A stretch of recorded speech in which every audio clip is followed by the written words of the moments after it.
Today, we're diving into one of the most intense jobs in the entire digital world. We're going to crack open the playbook that shows what happens when a real digital crisis hits, and how the absolute best organizations prepare for, respond to, and ultimately recover from it all.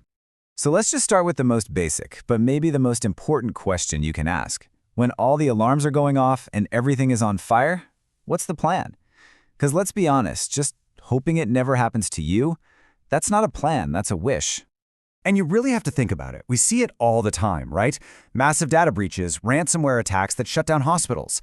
The threat isn't some far-off idea anymore. It's a daily reality. So for any company out there today, a major incident isn't a question of if it's going to happen, it's just a question of when.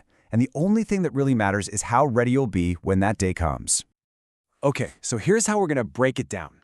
First, we're going to meet the person who's in the hot seat when a crisis hits. Then, we'll pull back the curtain and see how the playbook itself gets built and how the perfect team gets put together. After that, we'll see the plan in action during a simulation. And finally, we'll get to what might be the most important part of all, how you learn from the incident. So, let's jump right in. Picture the moment it all goes wrong. When that digital crisis finally hits, there's one person standing right in the middle of the storm, the Chief Information Security Officer, or CISO. So, this is Clarice, and as her company's CISO, she works with one core belief. You just can't stop everything. It's impossible. So her job isn't just about building bigger walls. It's about having a rock-solid plan for when something, inevitably, gets through. Any risk that slips past her defenses becomes an incident, and her entire mission is to manage that incident before it explodes into a full-blown catastrophe. And that's what brings us to the playbook. You know, a great response doesn't just magically happen when the attack starts. Nope, it starts way, way earlier with some serious planning. Clarice's #1 job is to build that shield long before any battle even begins. And the bedrock of any good plan is something called a business impact analysis, or BIA. This is where the team gets really methodical and asks, okay, what actually matters most to us? For a retail company, is it the website that customers use, or is it the warehouse system? Which system's going down would hurt the most, both in our wallets and our reputation? The truth is, you can't protect everything all at once, so you have to know what you need to save first. So how does Clarice figure all this out? Well, she kind of has two tools in her toolbox. On one hand, you've got qualitative assessment. Think of this as the expert gut check, asking your smartest people, hey, on a scale of 1 to 10, how bad would this be? It's great for quickly sorting through a long list of risks. But then you've got the quantitative side, and that is all about the cold, hard numbers. What is the exact dollar amount we lose for every hour this system is offline? You absolutely need this to go to the board and justify spending money on security. So the playbook is written, it's sitting there in a binder. But let's be real, a plan is just paper until you have the right people to make it happen. And that brings us to the next absolutely crucial step. You've got to assemble the expert team. And this right here shows you something so important. A cybersecurity incident isn't just an IT problem. It's a business problem through and through. I mean, look at this team. You've got legal, making sure you don't get sued. You've got HR, dealing with any employee issues. You've got corporate comms, who are trying to manage the story with the public and your own employees. And of course, you have the actual business owners who can tell you what the real impact of an outage is. It takes a village, for sure. And it's not just about their job titles. You need people with the right stuff, you know? When a crisis hits, technical skills are only half the equation.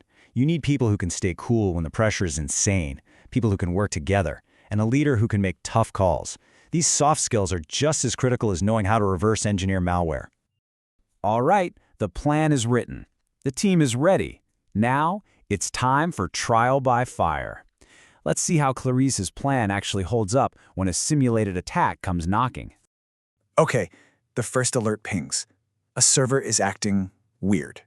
The very first step is identification. You have to figure out what you're up against. Is it malware? A hacker? Once you have an idea, you move lightning fast to the single most critical phase of the whole response, containment. So what exactly is containment? The simplest way to think about it is this. You have to stop the bleeding. It's all about taking quick, decisive action to stop the problem from spreading and making things worse. It's about limiting the blast radius. And this isn't some low-level tech decision. This is a strategic call directed from the very top. So, what does that look like on the ground? Well, the actions are fast and they are specific. First, boom, you unplug the infected system from the network. Isolate it. Second, you update your firewalls to block the bad guys from getting back in. And third, you immediately start hunting across your entire network for any other signs, any digital footprints that the attacker is hiding somewhere else. Now, while all of this technical firefighting is going on, there's a whole other battle happening at the same time. The information battle. Clear communication is absolutely everything. You need a single, trusted source of information to stop rumors from flying. You have to give people updates, even if the update is just, hey, we're still on it.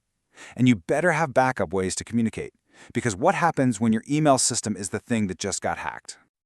Okay, deep breath. The immediate threat is gone, but the work, oh, it is far from over. Honestly, in a lot of ways, the most important work is just about to begin. This is where you recover, you review, and you get stronger. Now we're in the recovery phase, and the goal is pretty simple. Get back to business as fast and as safely as you can. And this whole effort is measured against a metric that was decided on way back in the planning stage, the Recovery Time Objective, or RTO. That's the maximum amount of time a system can be down before it really starts to hurt. That deadline dictates everything. And once things have calmed down, it's time for the post-incident review. And this quote right here, this is the golden rule. This is not about finding somebody to fire. It's not a witch hunt. The only reason you do this is to find the weak spots in your plan, your tech, and your process so that you are tougher the next time around. And this review, it has to be brutally honest. You've got to ask the hard questions. Did our plan actually work in the real world? Where did our communication fall apart? Was our team really trained for this kind of attack? Did our vendors come through for us? Every single piece of the response gets put under a microscope, all in the name of building a stronger shield. So, when you boil it all down, the real takeaway is this. Just having a plan sitting in a folder on a server somewhere means absolutely nothing. The real value comes from testing it, from breaking it, from refining it, and from making it a real living part of how you operate. Which kind of leaves us with one final thought, doesn't it? Your organization might have a plan, but has it ever been tested?